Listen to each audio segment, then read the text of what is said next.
मुख्यमंत्री समृद्ध पंचायत राज अभियान या किनगावपासून सुरू करतो। व्हिडिओ लिंकवरनं 28,000 ग्रामपंचायतीतून तिथले सरपंच, ग्रामसेवक आणि गावातले लोक हे आपल्याशी जुडलेले आहेत। उपजीविकेमध्ये विशेषतः महिला बचत गटाचं सक्षमीकरण आपल्याला करायचं आहे। मला सांगताना आनंद वाटतो, आम्ही आतापर्यंत 25 लाख लखपती निधी तयार केल्या आहेत।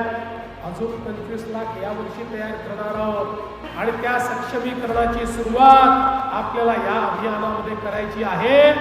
माझी लाडकी बहीण ही 1500 रुपयावर जगणारी लाडकी बहीण नसेल तर ती उपजीविका त्या ठिकाणी निर्माण करून स्वतःलाही रोजगार देईल आणि अन्य माझ्या बहिणींनाही रोजगार देईल। अशा प्रकारची व्यवस्था या कार्यक्रमाच्या माध्यमातून आपण उभी करणार आहोत।